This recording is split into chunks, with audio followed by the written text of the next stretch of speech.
Sok szeretettel köszöntjük a kedves nézőket, az Eurosporton Csuti Lászlót és Lantos Andrást hallják. Következik egy újabb forduló a túrautó világbajnokságról, méghozzá Suzuka és az időmérő edzés élőben itt az Eurosporton.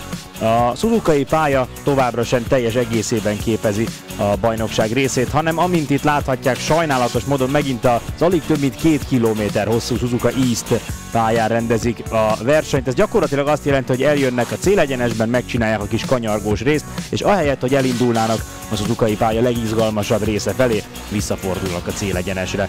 Kevesebb mint 1 perc alatt teljesítenek egy kört a pilóták.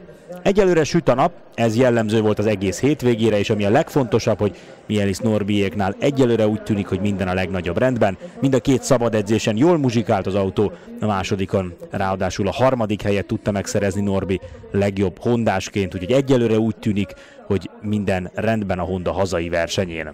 Én is köszöntöm a kedves nézőket. Még annyit a pályához hozzáfűznék, hogy ugye már évek óta itt mennek, és évek óta kérdés az, hogy miért van erre szükség, miért nem a hosszú pályán mennek, miért kell egy 54 másodperces pályán világbajnoki futamot rendezni.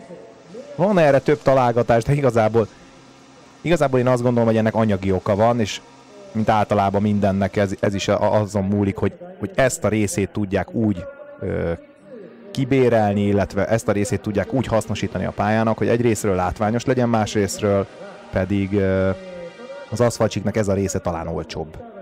És egész egyszerűen ezért mennek ezen az 53-54 másodperces körön, ami egyébként nem túl izgalmas, valljuk be őszintén. Nem, sajnos a legjobb előzési pontok kimaradnak, a leglátványosabban leginkább közkedvelt kanyarok akárcsak, illetve szintúgy. Közben itt láthatják az idei szuzukai versenyre érvényes súlytáblázatot.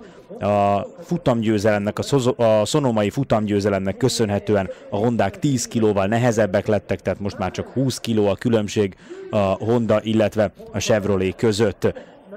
Nem nagyon kell ecsetelni azt, hogy mennyire fontos a japánok számára ez a verseny, de erről mindjárt részletesebben. Elkezdődött a 20 perces Q1.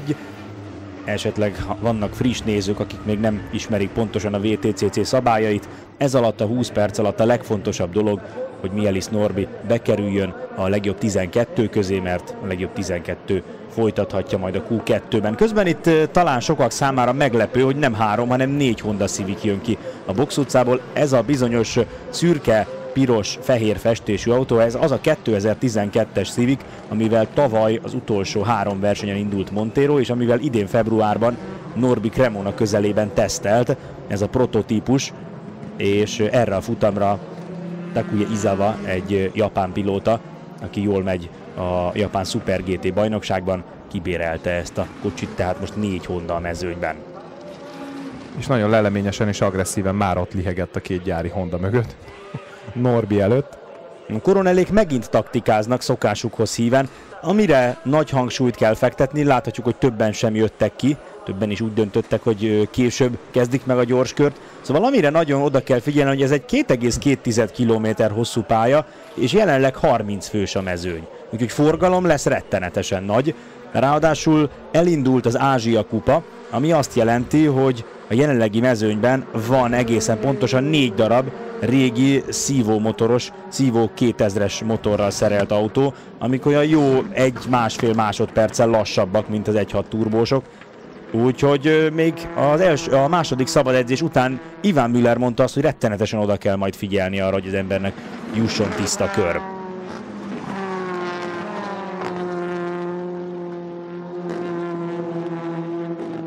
Egyelőre azt néztem, hogy Norbi picit leszakadt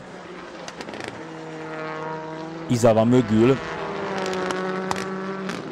Tarquini elől, mögötte Montero ebben a sorban, aztán érkezik Izawa azzal a bizonyos prototípussal, és utána Mielis Norbi. Itt van ez a visszafordító kanyar, közben Huff a pálya poros részén, és aztán jön vissza. Szóval az volt az a bizonyos visszafordító kanyar, és aztán érkeznek be a célegyenesbe. 52-8 környékén van a pályacsúcs, úgyhogy ez az 54-6 még nagyon elmaradt tőle. Ez az a bizonyos része az időmérő edzésnek, amikor mindenki fut még használt gumin, 1-2 biztonsági kört. Aha, ezért volt a pályaporos részé Huff. Szóval ilyenkor még futnak 1-1 biztonsági kört, hogy mindenkinek legyen mért köre, és utána fognak bejönni majd a friss gumikért. Ezek szerint Huffnak nem voltak olyan jó állapotban a használt gumiai, mert azonnal a sóderágyba dobta. Nagyon sokat kínlódtak a csapatok az FP2-ben, tehát a második szabad edzésen. Itt látjuk közben Norbit Müller fedélzeti kamera képéből. Ugyanis ugyanazzal a szett gumival ment szinte mindenki a második szabad edzésen, mint az elsőn. Úgyhogy általában a két szabad edzés során Norbi bejön a boxba. Müller elég érdekesen akart elmenni. Norbi egyébként egy negyedik időt futott használt gumin, szóval általában a két szabad edzés során javulni szoktak a köridők, de most romlottak, mert senki nem akarta elhasználni az új gumiait, és most ezekkel a használt gumikkal mentek még egy kört. Chilton volt a leggyorsabb, aztán Müller. Na, van egy olyan érzésem, hogy ők föltették az új gumit, mert Chilton 53.5-öt, Müller 53.5-öt szintén, McDowell 53.7-et ment, és Norbi ugye 53.8-at. Norbi egyébként gyorsabb volt, mint a gyári Honda pilóták. Azt keresem, hogy hol vannak Tarquiniék. Montero 54.7-tel a 18. Tarquini 54.6-tal a 17. Izawa 55.2-vel a 19. Nem tudom, hogy jó döntése ez a gyári csapattól, hogy erőltették ezt a használt gumis első kört. Ami biztos, és mindenkinek rossz hír, aki éppen a pályán tartózkodik, hogy versenybe akar szállni a hétvégén, hogy Müller óriási hibával ment 53.5-öt, mert az a célegyenes ráfordító akkora hiba volt, gyakorlatilag mind a két kanyart elrontotta, a kombinációnak mind a két kanyarját. Ugye egyszer Norbit akarta kerülni, másodszor meg már a poros részen fordult rá, tehát abba biztos, hogy benne maradt egy 3.5. Na most azért azt levonjuk ebből az 53.5-ös körből, akkor nem tudom, hogy kinek lesz itt esélye a két Chevyvel szemben. Tudjuk, hogy ez a pálya nagyon kedvez a Chevynek, bár fogadkoztak a hondások is, hogy mivel csak egy hosszú egyenes van, és elég sok a gyors irányváltás a pálya kanyargós részén, hogy talán ez segíthet nekik. Meglátjuk. A két szabad edzés ellentétes képet mutatott. Az első szabad edzésen fölényben volt a Honda, akkor Montero volt a leggyorsabb, és Izawa lett a második, Norbi az 5. helyen végzett. Aztán a második szabad edzésen pedig 2 Chevrolet győzelem született, Müller volt a leggyorsabb, McDowell a második, ott Norbi a 3. helyen végzett. És amit meg lehetett figyelni, a két szabad edzésen egyik gyári pilóta megpróbálta belőni a köridőt a 10. hely környékére, egyszer Tarquini, egyszer Montero, úgyhogy nem tartom kizártnak, hogy ha bejut mind a két gyári Honda a Q2-be, akkor az egyikük megpróbálja majd a 10. helyet megszerezni. Itt ebben a kék autóban, a Viher Sport autójában most egy beugró versenyző, Yukinori Taniguchi, aki egy videójáték mágnás, és aki annak idején a Bambunál versenyzett éveken keresztül, most ő vette át Freddy Bart helyét, aki a Blancpain Endurance Series-ben megy. És változás még egyébként a Nika Racingnél, talán nem mindenki olvasta a híreket a hétvégét megelőzően, pénteken jelentették be, hogy anyagi okokból fel kellett bontani a 3 futamot is megnyerő Michel Nukier szerződését. Az ő helyét a GP2 korábbi japán versenyzője Hiroki Yoshimoto vette át. Nagy veszteség azért ez, mert Nukier remekül ment ebben az évben, és sokkal többet hozott ki ebből a csapatból, mint amit a legtöbben vártak az év elején. Most látszik az, hogy azok a beugró pilóták azért még meg kell, hogy szokják ezt a ritmust. Úgy jöttek ki a box utcából, illetve úgy jött ki a box utcából, hogy az egyik Engsler autót, nem láttam pontosan, hogy melyiket, de kőkeményen feltartotta, ráadásul gyors köröm volt. Tehát igaz lesz, amit mondasz, hogy egyrészről ugye össze fog érni az eleje és a vége, mert nagyon rövid a pálya, másrészről nagyon sok a beugró pilóta, aki nem feltétlenül szokta meg ezt a ritmust és ezt a tempót, vagy ha meg is szokta ezt a tempót, akkor nem ezt a ritmust. Nagyon nehéz lesz alkalmazkodni, és nagyon komoly feladat elé fogja állítani azokat a pilótákat, akik a bajnokság pontjaiért harcolnak, mert egy ilyen beugró, kicsit gyengébb vagy szerényebb autóval beugró pilóta azért komoly galibát tud okozni, mint ahogy az előbb is láttuk. Montero közben átveszi a vezetést, Izawa pedig jön mögötte és bejön az 5. helyre. Montero, Chilton, Müller, McDowell, Izawa, Mihelis, Nash, Basseng, Huff, Thompson, Ng, és közben annyian ugranak előre, hogy kezdhetném újra a felsorolást. Mondom, hogy ki jött be. Benani bejött az 5. helyre, és Coronel a 10-re. Egyébként, ha már Charles Ngnél tartottunk, a hongkongi versenyző 8 percen keresztül vezette a második szabad edzést, az elején futott egy emberes kört, és majdnem 10 percen keresztül senki nem tudta megverni. Aztán végül a 10. helyen végzett. 53-4-et ment Monteiro, és 53-5-öt ment Müller abban a körében, amikor nagyot hibázott. Hát én még mindig azt mondom, hogy a Chevyket itt nem fogják tudni megfogni. Nem véletlen az a stratégia, amit láttunk tőlük, hogy valaki megpróbál rámenni a 10. helyre. Ez volt Sonomában is. Azt mondta Tarquini, hogy érezte, hogy a Chevyket erőből nem fogja tudni legyőzni Amerikában, ezért próbálta megszerezni a 10. helyet, és ez sikerült is. Ez más kérdés, hogy utána Nükier büntetése miatt végül 9. lett. 53-3 Norbi első helyen. Bizony. Sajnos a szektoridők nem jönnek túl pontosan.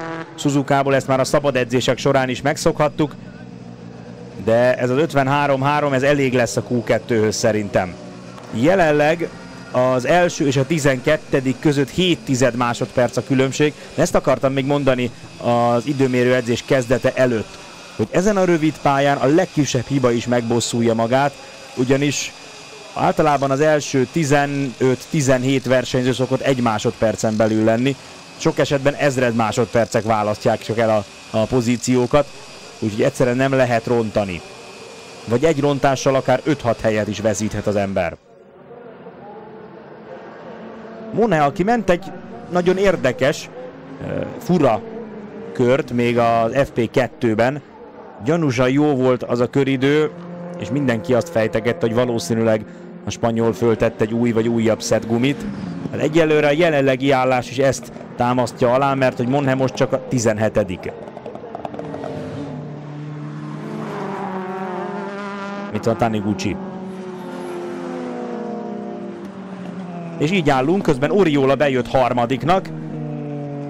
Benani még bent a top 12-ben. Izawa egyelőre a prototípussal bent. Nash, Basseng és Yoshimoto is a Nika Chevyvel. Aki viszont nincs bent, Coronel, Huff, Thompson a nagyobb nevek közül, és gyakorlatilag itt véget is ér a lista. Még egy váltásról nem beszéltünk. Franz Engstler betegségre hivatkozva nem indult el ezen a hétvégén, Masaki Kano vette át a helyét. De most figyelembe véve azt, hogy Masaki Kano az Engstler csapattal eddig minden japán versenyen ott volt,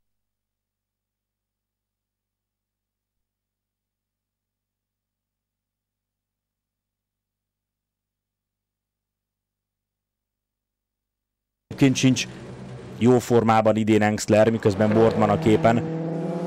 Pont beszélgettem az egyik német magazin újságírójával, és kérdeztem, hogy mondja már el, hogy mi a baj Engstlerékkel.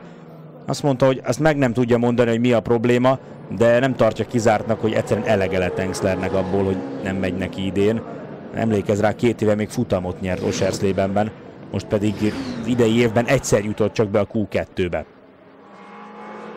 Úgyhogy valami nagyon nincs egyben a németeknél. Jövőre nem lesz BMW, teljesen bizonytalan a csapat sorsa. Nem tartom kizártnak, hogy Engstler papának is picit elment a kedve ettől a játéktól most. Több csapatnak bizonytalan a sorsa. Ahogy írtad, az All Include csapat is autógondokkal küzd. De ugye egy részről vannak azok a csapatok, akiknek anyagi problémáik vannak, más részről meg vannak azok a csapatok, akiknek megvan az anyagi hátterük, csak éppen az autóváltás és a technikai cserebere miatt itt most az se biztos, hogy lesz annyi autó, mint amennyi igény van a jövő évre. Hallani itt arról, hogy a Chevy, illetve hogy a Chevyből gyártanak gyári autókat, ráadásul 6-ot, az mondjuk azért egy elég komoly szám. Hondából is, ha jól tudom, akkor többet akarnak. Azért az durva dolog lehet, hogyha így beindulnak a gyártók. Kérdés, hogy ezt kikapja meg, és milyen anyagi feltételekkel. Most a legnehezebb dolog az, közben látjuk, hogy az első 7 helyezett pilóta kint a boxban, ők tehát biztosnak érzik a helyüket. Van még hátra majdnem 8 perc. Szóval az a helyzet, hogy megfordulni látszik a tendencia. Eddig gyári autóból volt kevés, és nagyon sok privát volt. Most megfordul ez a dolog. Úgy tűnik, hogy a jövő évben több gyári autó lesz, mint privát. Az a legnagyobb probléma, hogy ezen kívül a 6 Chevyn kívül egyszerűen nincsen privát kocsi, tehát az összes jelenlegi privát alakulat erre a 6 Chevyre próbál játszani. ami azt jelenti, hogy lehet, hogy endurance szinten kell majd itt versenyezni, és egymást fogják váltani a pilóták, csak sajnos ezt egy ilyen sprint bajnokságban nem engedik meg. De ugye visszalépett a Seat, Jaime Puig a szonomai futam után gyakorlatilag kijelentette, hogy jövőre biztos nem épül VTCC-s autó az új Leonból. Tudjuk, hogy a BMW egyáltalán nem foglalkozik az új szabályokkal, és egyelőre más gyártó sem döntött úgy, hogy jön. Említetted, hogy változnak a számok, közben Coronel bejön a második helyre. Ugye a Citroennél 3 autóról beszélnek, a Hondánál 4-ről, a Ladánál szintén 3-ról, és akkor ott van a Chevrolet 6 autója, amit így emlegetnek. Thomsonékat mutatják, Thomson a 12. helyre jött be, az még nem életbiztosítás. Közben Bennani belül, kicsit szűken, levágta a pályát. Egyébként Bennani bejelentkezett a 4. Hondáért. Azt tudni kell, hogy az Engő Motorsportnak opciós joga van erre a bizonyos 4. Hondára, a második privát Hondára 2014-ben, tehát ha Zoliék össze tudják rakni a költségvetést, akkor biztosan övék az autó, de Bennani már most lenyilatkozta, hogy amennyiben ez nem sikerülne, ő nagyon szívesen a királyi kapcsolatait is bevetné azért, hogy az övé legyen az autó. Milyen érdekes dolog ezt, hogy például az All Include csapatnak megvan az anyagi háttere, mégse tudnak autót szerezni. Itt van Kis Magyarországról Zengő Zoli, igen. Ahogy ő szokta mondani, az egyszerű gumis. Igen. És van egy opciós szerződése egy második gyári autóra. Igen. És komolyan dolgozik azon, hogy a költségvetés is meglegyen. Azért ez egy ebben a nézetben, vagy ebben az aspektusban is nagyon-nagyon fölértékeli Zoliéknak a munkáját, és azt a lehetőséget, hogy nekik egy opciós autójuk van, vagy opciós joguk van egy autóra. Úgyhogy úgy gondolom, hogy itt is az a pont, amikor kalapot lehet emelni Zengő Zoli és a csapata előtt, hogy ilyen lehetőségei vannak. És ő ugye, mint elmondta, nekünk már beszéltünk erről többször vele, magyar pilótát szeretne beleültetni a második autóba. Ez nyilván abszolút az ő álma, vagy elképzelése. Ez megint anyagi kérdés, de mindenképpen ebben gondolkodik. Yoshimoto nagyon jó első szektort ment, aztán valószínűleg forgalomba került, itt látjuk őt, és inkább elvette, hogy spóroljon a gumikkal. Na, 5 perccel a Q1 vége előtt Norbi vezet, Coronel a második, Montero a harmadik, Oriola, Chilton, Müller, Bennani, Tarquini, Magdal, Huff és Nash van most továbbjutó helyen. Egyelőre nem menne tovább, ha most lenne... Ja, ezért. Ez történt Yoshimotoval. Szóval egyelőre nem menne tovább, ha most lenne vége a Q2-nek. Thomson, Izawa, Basseng és Yoshimoto sem. Ők a legnagyobb nevek, akik kiesnének. Itt van Izawa. És itt közben egy futómű javítás, méghozzá Thomsonnál. Hát nem hiszem el, hogy Thomson autójával megint pont az időmérő edzésen van valami baj. És Thomson a 13., tehát muszáj lenne kört mennie, mert hogy Charles Ng bejött elé. Ng most nagyon összekapta magát ezzel a BMW-vel, és a 10. helyen áll, illetve a 12., tehát még tovább jutó helyen áll. Jól van, úgy tűnik, hogy ez nem volt annyira problémás ez a futóműjavítás, mint amennyire én tartottam tőle. Talán Thomson még vissza tud jönni. Az is elképzelhető, hogy csak állítgattak rajta egy picit neki. Igen, most, hogy másodszor mutatták, először úgy nézett ki, mintha ki lett volna szerelve az egyik lengőkar, de egy másodszor mutatták, azt akkor látszott, hogy az gyárilag úgy áll. Itt van Norbi.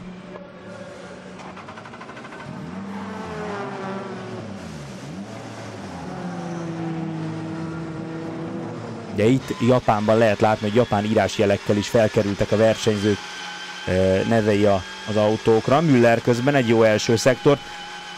Ez mondjuk annyira nem meglepő, az első szektor az gyakorlatilag a célegyenes ezen a pályán, tehát ha jól nyomod a gázt, akkor jó lesz az első szektor, ha jó a célegyenesre ráfordító kanyarod. Viszont az, hogy a második szektorban is ennyire jó Müller, az már biztatóbb, mert hogy a második szektor a legfontosabb része a pályának. És jön Müller a célegyenesbe, na mennyi lesz az annyi? Még kap egy kis szélárnyékot is. És megvan. Átveszi a vezetést Müller Norbitól, aggódni nem kell, még mindig masszívan bent a legjobb 12-ben Mihalis. Közben Chilton feljön a 4. helyre. Ő is javított. Egyébként az egyik szabad edzésen, a második szabad edzésen Norbi nagyon jó szélárnyékot kapott Müllertől. Viszont az, hogy csak 1/10 kapott Müllertől, nem láttuk Müller teljes körét, Norbi, azért az biztató. Nagyon. nagyon. Az FP2 után egy pillanatra lehetett az Eurosport Player közvetítésén hallania, hogy Zengő Zolival beszélget, és azt mondta Zolinak, hogy gyorsabb volt, mint Müller. Ami azért itt Suzukában nagyon nagy szó. És bár ez még csak a Q1, de még mindig Norbi a legjobb hondás. Thomson most a 13., ő tehát nincs tovább jutó helyen, akárcsak Izawa és akárcsak Yoshimoto, tehát az ő helyzetük még kritikus. Huff a 10., azért ő sem nyugodhat meg. A képen pedig közben Mark Basseng. Basseng a 14., és megérkezett a pályára James Thomson. Tarquini közben feljön a 3. helyre. Norbi mögé, méghozzá 41 ezreddel. 53-382-vel Tarquini is stabilan bent a Q2-ben. Norbi és a két gyári autó helyzete megnyugtató, Izawa viszont csak a 15. Thomson közben bejön a 9. helyre, de ez még mindig nagyon veszélyesnek tűnik. A képen látható hölgy. Épp a futásból jött. Vagy igen, igen, ő James Thomson kedvese, Zoe, csak ebben a szemüvegben kicsit nehéz volt fölismerni. Mert azért könnyű egyébként. Nem a szemüveg zavar. Még szemüvegben is könnyű fölismerni Thomson kedvesét. Egyébként egy nagyon, nagyon kedves hölgy, rendes hölgy. És mindig ott van Thomson mellett, segíti egy szó nélkül, kérdés nélkül. Nagyon aranyosak. Szeretnivaló kis páros. Megjött Mielis Norbi a boxba, továbbra is a 2., és gyakorlatilag az Zengő Motorsport most már készül a Q2-re. Lejönnek ezek a Yokohamák, és föltesznek egy szett új gumit. Elképesztő űrtechnika egyébként az autó. A teszten Norbi lecsúszott a pályáról, és az egyik féltengely gumiharangja leszakadt. És gyakorlatilag annyira precíziós eszközök ezek a féltengelyek, hogy mondta a csapat, hogy sajnos gumiharang nélkül nem szabad kiküldeni, mert ha bármi por, bármi szennyeződés oda bekerül, akkor baj van. Hát igazából nem szabadna egy autót se kiküldeni, azonnal tönkreteszi. Tehát, hogy bemegy a kavicspor, kosz, és azonnal minden féltengelyt tönkretesz. Viszont aki látta a kicsúszást, nagyon érdekes volt, még a felni és a gumi közé is beszorultak a kavicsok. Igen. Pedig nem volt egy olyan nagy tempóval, nem nagy tempóval történt a dolog. Izawa pedig elrontotta a végét, pedig ez lett volna az a gyors kör, amivel bejuthatott volna a Q2-be. De nem fog bejutni Izawa, ez már biztos. Na, ki van még gyors körön? Gyakorlatilag senki, úgyhogy eldőlt a dolog, úgy tűnik, hogy kiesik Basseng, és kiesik Izawa, és kiesik Yoshimoto is. Tovább jut viszont Müller, Norbi, Tarquini, Coronel, Nash, Chilton, Montero, Oriola, Benani, Thomson, McDowell és Huff. Egyelőre tehát a japán fiatalembernek nem jött be. Én azt akartam mondani, hogy azért ez egy gyenge nyitás. Igen. Pedig ez az autó nincs messze tudásban a gyári autótól, a 2013-astól. És ez a srác, Takuya Izawa, nagyon jól ismeri a pályát. Ennél egy picit többet vártak tőle. Takuya Izawa közben már kiszállt az autóból, csalódott arccal meséli el a JAS Motorsport mérnökeinek, hogy mi történt. A gyors körén hibázott, de azt kell mondjam, hogy nem jegyeztem föl sajnos a szektorokat, de az első két szektora sem volt túlságosan biztató, úgyhogy a hiba nélkül sem ment volna tovább.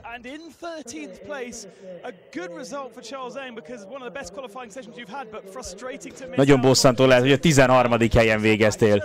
Nagyon picivel, egy hajszálnyival maradtam le. Nagyon jól teljesítettem már a szabad edzésen is. A Darryl-től kaptam egy jó szélárnyékot, amiért köszönet neki. Picit hibáztam, és ez lelassított. Aztán behívott a mérnököm. 7. voltam, és azt mondták, hogy ez már biztos, stabil hely, de aztán többen is javítottak. Bíztam benne, hogy az első 11-12-ben benne maradok, de aztán mégis ki kellett mennem a végén, 2 percen volt talán hátra, Thomson is éppen gyors körön ment, he just pulled off something magical for sector 2, and yeah, he pulled it off, and by the time they dropped me. Na, ezt most nem értettem pontosan, hogy kiről beszél, de valaki nagyon nagy kört ment, és ezzel kiszorította őt a Q2-ből. Na, valaki egyébként még nagyon szimpatikus úriember, az Charzang. Keveset láttunk tőle igazán komoly teljesítményt. Megnézném azért őt, megmondom őszintén, egy nem BMW-ben. Tehát egy más típusú autóban. Ő volt az, akitől egy alkalommal ilyen karácsonyi üdvözletet kértünk, és minden versenyzőtől akartunk egy pár sort, és Charzang küldött egy videóüzenetet a magyar olvasóknak. Itt pedig ez a tábla, amely azt hirdeti, hogy a hétvégén ünnepel a WTCC, mert hogy a holnapi második futam lesz a világbajnokság történetének 200. versenye. A 3 Honda uralja gyakorlatilag az edzéseket, hiszen ők vannak otthon. Ígértem még korábban, hogy beszélünk arról, hogy miért is többszörösen hazai pálya. Egyrészt ugye Japán, másrészt gyakorlatilag ez a pálya a Honda tulajdonában van. Ide járnak tesztelni. Van itt múzeum is, ha jól tudom, a közelben.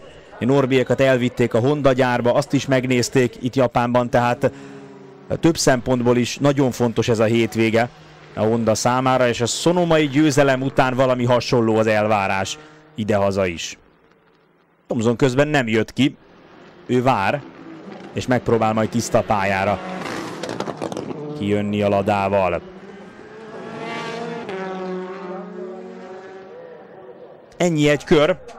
Itt most picit jobb a helyzet egyébként, mint más pályákon. Nem csak egyetlen körre lesz lehetőség a friss gumikkal, lehet, hogy 2-t is megpróbálnak, bár elég gyorsan kopnak egyébként a Yokohamák, és elég hamar veszít a teljesítményéből a gumi. Montero ez picit, mintha elhibázta volna. Tarquini nagyon gyors az első szektorban, de Norbi nála is gyorsabb. Egyelőre Norbi a lila szektor, de mire ezt kimondom, 1,5 tizeddel jobbat megy Müller az első szektorban, sőt Oriola még Müllernél is gyorsabb. De amint mondtam, az első szektor nem számít annyira sokat, az az egyenes tulajdonképpen. Monteroé a második legjobb szektor. Norbi jobbat ment, igen. Tarquininél és Monteronál is. Jobbat, mint Müllernél. Jobbat, mint Chilton. Oriolánál is. Oriolánál is Norbi nagyon jó volt a második szektorban. És akkor nézzük, mennyi a vége. 52-8-as körrel Norbi vezet. Nézzük Müllert. Chilton csak mögé jön be, Müller is mögé jön be. Norbi nagyon nagy kört rakott össze. 2 tizedet adott Chiltonnak és Müllernek is. Azt a mindenit. Az első 52-es kör a hétvégén. Norbi ezt nagyon-nagyon jól összerakta.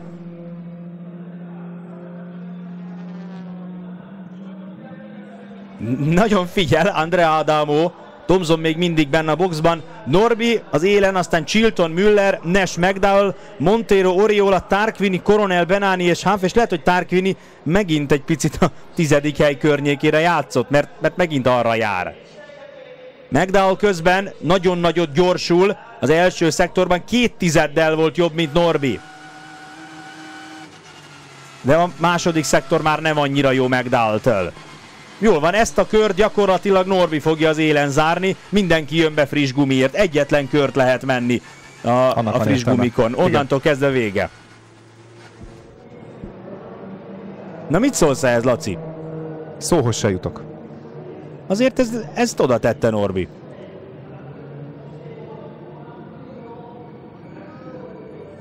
Két tizedet adott Chiltonnak, Müllernek, Nashnek.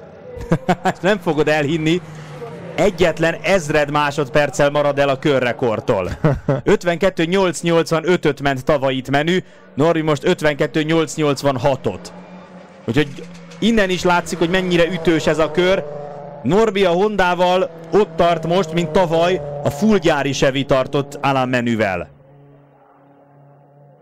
Humph közben nagyon jó volt az első szektorban, de most ezt úgy tűnik, hogy elvette. És Thomson még mindig nem jött ki. Az utolsó pillanatig várnak. Fent a gumimelegítők a Ladán.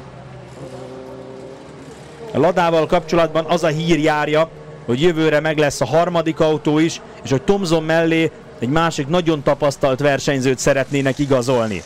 Egyre többet pletykálnak Rob Huffról. Gumicsere közben a gyári csapatnál. Pláne, hogyha az All Include csapatnak nem jut autó, akkor ez egy kézenfekvő dolog lenne azért egy világbajnokot leigazolni. És a Ladának a fejlesztésben, meg az évközi fejlesztésben főleg nagyon nagy segítség lenne egy Thomson Huff 2-s. Ugye ez egy nagyon nagy újítás lesz az idei évvel szemben, hogy jövőre lehet évközben is komolyabb alkatrészeket homologizáltatni, tehát mint annak idején a Super Touring rendszerben jelentős évközi fejlesztésre is lesz lehetőség már 2014-ben. Most veszik le a gumimelegítőket, és Thomsont fogják kiküldeni. Jól láttam, hogy Montero egy iPad-en nézegette a köridőket, szektoridőket? Vagy játszott? Simán. Vagy éppen valamit föltöltött az Instagramra, mert azt imádja.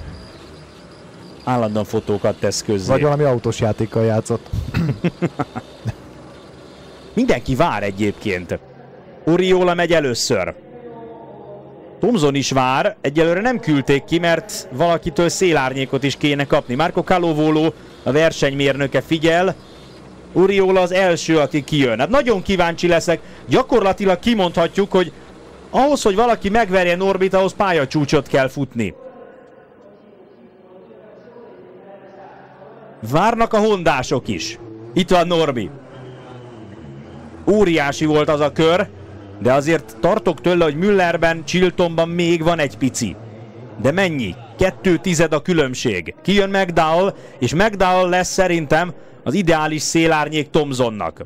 Azt sem tartom kizártnak, hogy ők ezt megbeszélték. Két angol versenyzőről van szó, de McDowell megindult, és ezzel Thomson is. Thomsonnak ez az egyetlen köre lesz, ők azért ezt csúnyán bevállalták. Kiélezték. Viszont ha belegondolsz, hogy a Thomson most egy jó kör tud futni, marad egy szett érintetlen gumi a holnapra, ami mondjuk az állórajtnál nagy segítség lehet. És kérdés, hogy Thomson mire játszik, hanyadik helyre, mert ugye ez sem mindegy. Benaniról tudjuk, hogy hova fog játszani. Akár csak Coronel. Ők szinte biztos vagyok benne, hogy megpróbálják a 10. helyet. Sokkal többre mennek a hátsó kerekes BMW-vel, hogyha 10-ek, mint ha mondjuk sikerül az 5.-6. hely környékére bejönni. Oriola az első szektorban jó, de már sokszor elmondtuk, az első szektornak nincs nagy jelentősége. Nézzük a másodikat. Szélárnyéka nem lesz. Oriolának nincs akkora jelentősége, ezen a pályán 2/10-del elmarad Norbitól. Jelenleg úgy tűnik, hogy Nest sem tudja megverni, McDowell elé jöhet majd be esetleg az 5. helyre Pepe Oriola. Na jön a spanyol. Ó, nagyon sokat ott hagyott még az utolsó szektorban. Marad a 7. Norbi még mindig nem jött ki. Chilton sem, Müller sem, Nest sem. Mindenki az utolsó pillanatra vár, egy nagy roham lesz. McDowell szintén ment egy jó első szektort. Megint csak azt tudom mondani, hogy a másodikat várjuk meg. Kozlowski is ott nézi, közben Thomsont. A második szektorban már gyengébb, mint Norbi, de jobb, mint Chilton. Thomson közben már 4/10-del elmarad itt a 2. szektorban. Nash nem is ül az autóban? Nash volt? McDowell följön a második helyre, itt a számokat néztem. McDowell megelőzi Chiltont is, Müllert is, de Norbit nem. 125 000 másodperccel elmarad Norbitól. Rettenetesen jól összerakta a körét Michaelis Norbi. Közben Thomson futott egy 53-6-os kört, de ez a 12. helyre jó csak.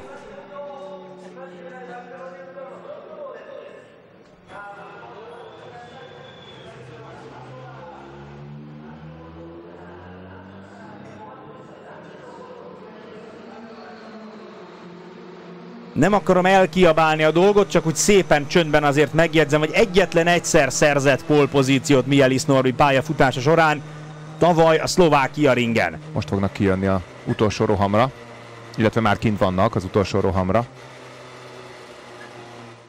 Hát ez érdekes, hogy... Müller számára itt úgy tűnik, hogy vége. Bizony, ezt Müller már egyszer elrontotta. Lecsúszott. A szabad edzésen is. Az a baj, hogy ezzel a gumival jó kört menni nagyon nehéz lesz. Chilton viszont nagyon-nagyon gyors az első szektorban. A másodikban viszont nem. A másodikban ő is elmarad Norbitól. Érdekes, hogy Thomson egy körre kihegyezve egy 12. helyet tudott menni egy 53-6-os idővel. Azért ez elég elszomorító. Még egy kört meg tudott kezdeni Chilton, de nem hiszem, hogy ezeken a gumikon tud javítani. Jönnek a gyári Hondák, és látjuk, hogy Chiltonnak jó szélárnyéka van Tarquini mögött. Ebben a pillanatban letelt az idő. Norbi ki sem jött. Teljesen jó döntés ez. Nem hiszem, hogy ebben van több. Hát pályacsúcsot futott majdnem Michelis. Ennél sokkal jobbat nem lehet menni. Montero 56 ezreddel gyorsabb az első szektorban. Tarquini, ő nem fog javítani. Ő már nem veszélyes Norbira. Nézzük Montero második szektorát. Csak a hiba végét látjuk. Belül nagyon levágta, és ez megdobta. Átsúszott a poros oldalra. Na hol van? Ott van. Montero is elvette. Ő sem veszélyes gyakorlatilag. Azt kell mondanom, hogy senki nem veszélyes már Norbira. Coronel is több mint 4/10 kapott a második szektorban. Coronelt is leintik. Michelis Norbi megszerzi a pole pozíciót. A Honda hazai pályáján megint a privát versenyző, a privát csapat viszi a prímet, és ő szerzi meg a hazai pole pozíciót. Zengő Zoli ünnepel. Bizony, magyarok vagyunk, meg privát csapat. Itt van a komplett gyári alakulat, és milyen a pole pozíció. Mutatja Zoli, hogy vége. Nincs tovább, Norbié a pole. Egyetlen ezred másodperccel elmaradva a pályacsúcstól, Michelis Norbi megszerzi pályafutása második pole pozícióját. Jön is a Honda egyik vezetője, William de Brekkeler, gratulálni. Christian öleli meg Norbit. Itt vannak a hondások. Tarquini, illetve Montero versenymérnöke, aki jött gratulálni. A Yash Motorsport egyik vezetője. Ó, mekkora dolog ez! Japánban, Suzukában, a Honda hazai versenyén, a Honda hazai pályáján miénk a pole pozíció. Démi Bélának gratulál William de Brekkeler. Ott az operatőr, jön a riporter mindjárt Ben, és Michelis Norbi fog nyilatkozni. Ő hozza meg a dicsőséget a Hondának. Horiuchi úr is megöleli ezért. Ott a sor végén az a narancssárga autó, az volt a leggyorsabb. Mondom még egyszer, másodszor a csapat és Michelis Norbi pályafutása során, VTCC-s pályafutása során erőből övék a pole pozíció. Könnyű dolga nem lesz Norbinak, de ezt majd elemezzük, miután nyilatkozott. A Honda hazai pályáján egy fantasztikus kör, pole pozíció. Csodálatos nap ez a mai. Köszönetet szeretnék mondani mindenkinek, a Hondának, a csapatomnak, az Zengő Motorsportnak. Tökéletes, brilliáns autót kaptam tőlük. Először is megköszöntem a csapatomnak, hogy mondtam, hogy nincs is nagyon értelme új kört menni, mert ez gyakorlatilag közel volt a tökéleteshez.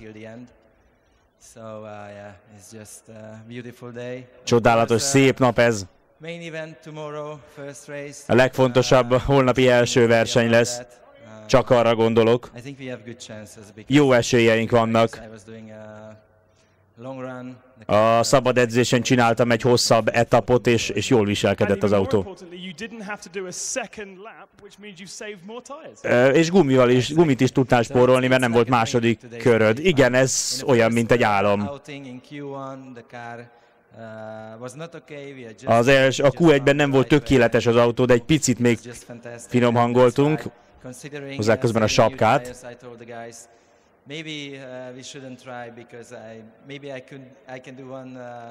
A végén aztán azt mondtam, hogy talán nem lett volna, vagy nem volt jó ötlet változtatni, de hát megérte. És egy valamiről nem beszéltünk. Ha van olyan pálya a Hungaroring mellett, itt van Tarquini közben, ha van olyan pálya a Hungaroring mellett a VTCC mezőnyben, ahol rettenetesen nehéz előzni, és fontos a rajtpozíció, az itt Suzuka, az ez a pálya itt Suzukában. Hát egyszerűen szerintem lehetetlen. Lehetetlen. Tehát ha Norbi csinál holnap egy jó rajtot, és utána nem rontja el a saját íveit, akkor nem lehet őt megelőzni. Ezekben a kanyarokban egyszerűen nem lehet előzni. Honda nagyon jó rajtol, Norbi nagyon jó rajtol, és egyetlen dolog van, amit beszéltünk a reklám alatt, hogy 4 Chevy van mögötte.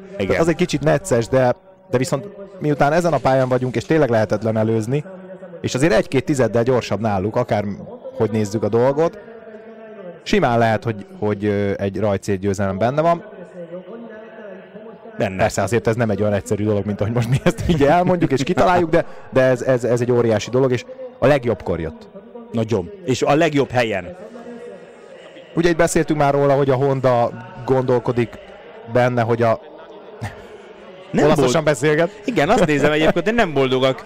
Ő itt Birági úr, aki nekünk háttal áll, ő Tarquini versenymérnöke, ő pedig ugye Alessandro Mariani ott a háttérben. Hát nem tűnnek boldognak, sem Birági, sem Fini, ott a kopasz úriember, sem Tarquini. Itt van közben az összetett állása. Müllernek még mindig várnia kell a világbajnoki cím bebiztosítására, és Norvi megelőzte Oriolát annak köszönhetően, hogy begyűjtötte az 5 pontot. Amit még ki kell emelni, hogy Müller hibája után a francia most már másodszor kap ki egy húzamban a csapattársától időmérőn, Chilton jobb volt, mint Müller, és ami még érdekes, hogy holnap a második futamon, az állórajtos második futamon 2 BMW lesz az első sorban, Benani és Coronel, aki pedig imádja ezt a pályát, és már nyert is itt futamot. Úgyhogy ez érdekes. Tarquini ott van a 8. helyen, ami egy 3. rajthelyet jelent majd a második futamra, tehát a Hondának mind a 2 versenyre van egy jó kártyája. Az elsőre Norbi, a másodikra Tarquini. Na, így szeretek befejezni egy időmérő közvetítést. Kedves nézők, pihenjék ki magukat, készüljenek rá a holnapi napra. 7 óra 15 perckor kezdődik majd az első futam, 8 óra 15 perckor a második futam közvetítése. Előtte 6 óra 45-től megmutatjuk felvételről a bemelegítő edzést. Még egyszer tehát holnap az első futamon Mihály Norbi a pole pozícióból rajtol majd. Minden esélyük megvan egy nagyon izgalmas futamra, és akár egy Mihály győzelemre. Tartsanak velünk tehát holnap is. Viszonthallásra! Viszonthallásra!